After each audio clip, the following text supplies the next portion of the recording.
Assalamualaikum warahmatullahi wabarakatuh. Alhamdulillahilladzi nahmaduhu wa nasta'inuhu wa nastahdih wa na'udzu bihi min syururi anfusina wa min sayyiati a'malina. May yahdihillahu fala mudilla lahu wa may yudlilhu falan tajida lahu waliyyan mursyida. Asyhadu an la ilaha illallah wa asyhadu anna sayyidana wa habibana Muhammad sallallahu alaihi wasallam annahu la nabiyya wa la rasula ba'dah. Mari sama-sama kita bersyukur kehadirat Allah Subhanahu wa taala karena atas limpahan rahmat dan karunia-Nya kita bisa mengikuti perkuliahan pada kesempatan kali ini. Selanjutnya salawat dan salam mari sama-sama kita haturkan kepada junjungan kita yakninya Nabi Muhammad sallallahu alaihi wasallam.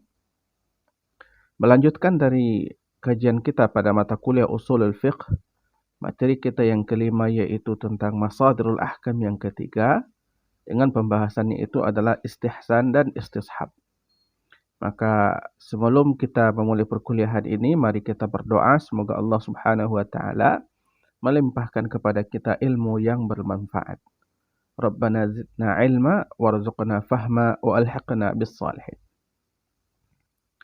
Sebagaimana yang telah dijelaskan sebelumnya bahwasanya di antara pembahasan dalam usul fikih itu ada Masadirul Ahkam, dan kita masih dalam pembahasan itu. Dan pada Masadirul Ahkam itu ada yang muttafaq alaihal ummah, Al-Quran dan Sunnah, dan muttafaq alaihal a'immah, yaitu ditambah dengan ijma' dan qiyas. Dan sekarang kita masuk kepada al-mukhtalaf fiha, yaitu Masadirul Ahkam atau sumber-sumber hukum yang diperbedakan di kalangan para ulama. Nah, dan pembahasan kita yang pertama itu adalah tentang al-istihsan wal istishab, yaitu istihsan dan istishab. A. Konsep istihsan. Pengertian istihsan. Secara bahasa, istihsan itu adalah huwa i'tibaru syai'i hasanan au i'tiqaduhu hasanan, yaitu menganggap sesuatu itu baik atau meyakini sesuatu itu baik. Jadi menganggap sesuatu baik atau bernilai baik, mendatangkan kebaikan dan meyakini hal itu dapat mendatangkan kebaikan, maka secara bahasa itu namakan dengan istihsan. Adapun pengertian istihsan secara istilah, huwa udulul mujtahidi an qiyasin jaliyyin dha'ifil athar ila kiyasin khafiyyin qawiyul athar, yaitu berpalingnya mujtahid dari kias jali yang memiliki pengaruh yang lemah kepada kias khafi yang memiliki pengaruh yang kuat. Maka dapat dipahami istihsan di sini adalah bahwasanya mujtahid menggunakan kias yang khafi, meninggalkan kias yang jali. Sebenarnya kias jali ini harus diutamakan dari kias khafi. Tetapi kemudian dari segi athar, dari segi pengaruh, maslahat yang akan diciptakan, kias khafi memiliki athar yang lebih kuat, sedangkan kias jali itu memiliki athar yang lemah. Maka oleh sebab itu, mujtahid berpaling dari kias jali kepada kias khafi karena memang memiliki athar yang kuat ataupun memiliki maslahah yang lebih besar. Nanti jelasnya akan saya uraikan dalam contoh yang dijelaskan pada pembahasan selanjutnya. Kehujjahan istihsan. Ulama Hanafiyah menerima istihsan sebagai dalil sehingga mereka banyak menggunakan istihsan dalam berijtihad. Sedangkan ulama Syafi'iyah, mereka tidak menerimanya, dalam artian mereka menolak. Maka muncullah sebuah ungkapan di kalangan mazhab Syafi'iyah, man istahsana faqad syarra'a, yaitu siapa yang menggunakan istihsan berarti dia telah melahirkan atau menciptakan syariat baru. B. Penerapan istihsan. Nah, dalam penerapan istihsan ini dapat kita lihat secara jelas bagaimana penggunaan kias khafi itu lebih diutamakan daripada kias jali pada su'ur. Su'ur itu adalah air bekas minuman dari burung pemakan bangkai. Nah, kalau kita lihat kepada kias jali, air tersebut dihukumi tidak tahir, tidak bersih, ya, karena dikiaskan kepada hewan pemakan bangkai lainnya seperti harimau atau beruang dan sebagainya.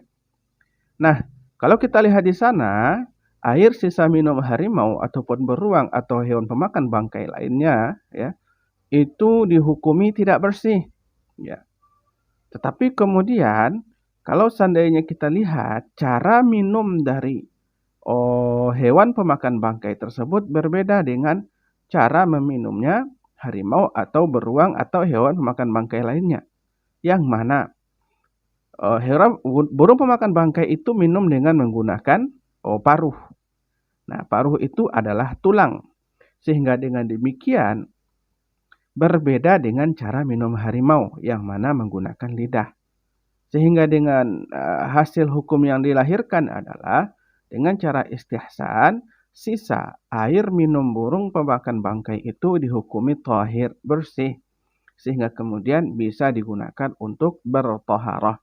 Nah, berbeda kemudian dengan air sisa minum harimau, itu dihukumi ghairu thahir, sehingga kemudian tidak bisa digunakan sebagai media dalam bertaharah. Maka ini adalah salah satu bentuk penerapan dari istihsan. Jadi menganggap baik air sisa minum dari burung pemakan bangkai karena dia meminum air tersebut tidak menggunakan lidah tapi menggunakan paruh.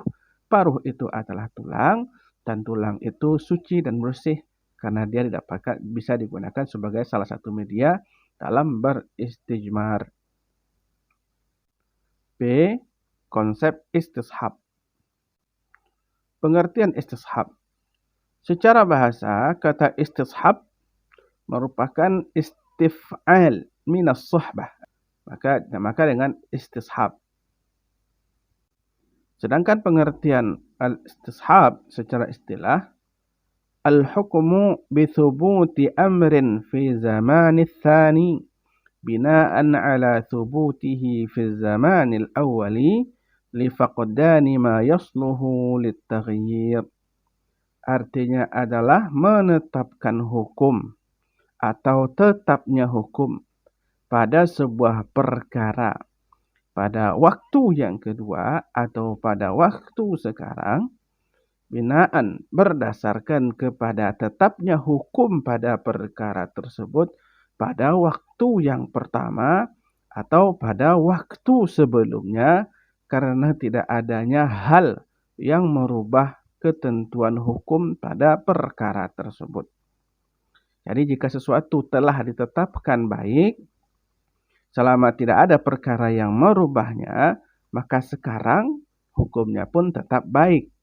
Sesuatu yang telah ditetapkan boleh sebelumnya, selama tidak ada dalil yang menjelaskan atau merubah dari ketentuan hukum tersebut, maka sekarang hukumnya tetap boleh. D. Penerapan istishab. Dalam penerapan istishab bisa kita lihat dalam beberapa ketentuan berikut ini atau beberapa bagian berikut ini. Yang pertama itu adalah al-aslu bara'atul zimmah. Artinya al-bara' al-asliyah, di mana seseorang itu pada hakikatnya tidak memiliki tanggungan, tidak memiliki kewajiban. Contohnya, pada hakikatnya manusia itu tidak memiliki kewajiban untuk melaksanakan sholat. Sampai kemudian ada dalil yang memerintahkan manusia itu untuk melaksanakan sholat. Ya. Jadi pada hakikatnya tidak ada kewajiban melaksanakan sholat. Tidak ada kewajiban melaksanakan puasa. Tapi kemudian lahirlah atau datanglah dalil yang menjelaskan bahwasanya sholat itu wajib atau puasa itu wajib. Nah, tapi pada hakikatnya tidak ada tuntutan bagi manusia untuk melakukan kewajiban tersebut. Atau kemudian tidak ada kewajiban untuk melaksanakan sholat tertentu atau puasa tertentu sampai kemudian adanya dalil yang menjelaskan tentang hal tersebut. Maka di sini dipahami bahwasanya al-aslu bara'atul zimmah. Nah, yang kedua adalah al-aslu fil asya' al-ibahah hatta yadulla ad-dalilu ala tahrim. Hukum asal segala sesuatu itu adalah boleh sampai kemudian ada dalil yang mengharamkannya atau melarangnya. Maka ini masuk kepada kaidah namanya al-ibahah al-asliyah. Jadi pada hakikatnya manusia itu boleh memakan apa saja yang ada di bumi sampai kemudian datang dalil yang mengharamkan hal tersebut. Contoh, manusia karena Allah mengatakan dalam Al-Qur'an, "Wa halallahu huwallazi khalaqalakum ma fil ardi jami'a." Dialah Allah yang telah menciptakan bagi kalian apa yang ada di bumi seluruhnya, maka lakum artinya bagi manusia itu boleh untuk dimanfaatkan atau boleh dikonsumsi. Maka boleh bagi manusia untuk memakan babi misalnya. Tapi kemudian datanglah dalil yang mengharamkan. Sehingga lahmul khinzir itu menjadi terlarang untuk dimakan. Karena memang ada dalil yang memerintahkannya setelah itu. Begitu juga dengan khamar. Pada hakikatnya boleh, pada asalnya boleh. Tapi kemudian datanglah dalil yang mengharamkannya. Innamal khamru wal maisiru wal ansabu wal azlamu rijsum min amali syaitan. Fajtanibuhu. Karena khamar itu termasuk dari perbuatan syaitan.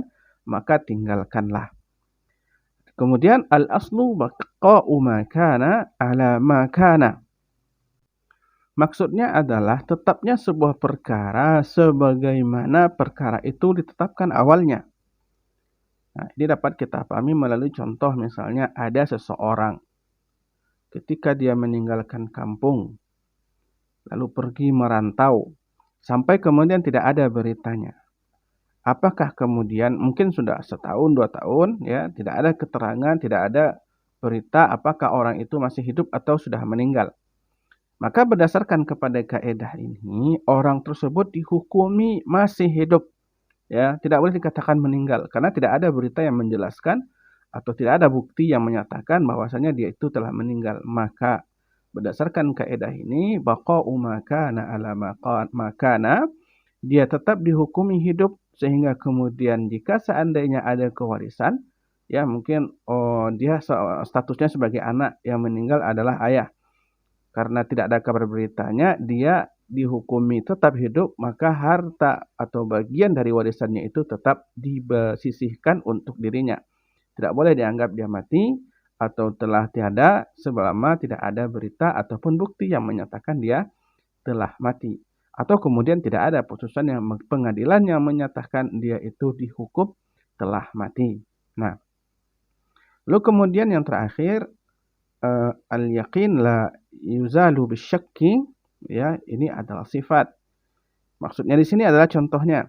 Seseorang kalau seandainya yakin dia berwudu dari rumah, lalu berjalan ke masjid, ya, dan sesampai di masjid dia ragu apakah wudunya telah batal atau tidak, maka konsep istishab dalam hal ini adalah dia dihukumi tetap dalam keadaan suci. Karena sesuatu yang yakin tidak bisa dibatalkan dengan sesuatu yang syak atau yang sifatnya ragu. Sehingga dengan demikian, ya, dengan demikian dia dianggap tetap dalam keadaan suci sehingga tidak perlu untuk mengulang wudunya lagi. Nah, ini adalah bentuk penerapan istishab yang keempat. Demikianlah penjelasan saya terkait dengan materi kita yang kelima ini ya, yaitu tentang istihsan dan istishab. Semoga Anda dapat memahaminya dan nanti bisa kita diskusikan lebih lanjut dalam forum yang tersedia. Dan mohon maaf atas segala khilaf dan salah. Aqulu qawli hadza astaghfirullah li wa lakum. Assalamualaikum warahmatullahi wabarakatuh.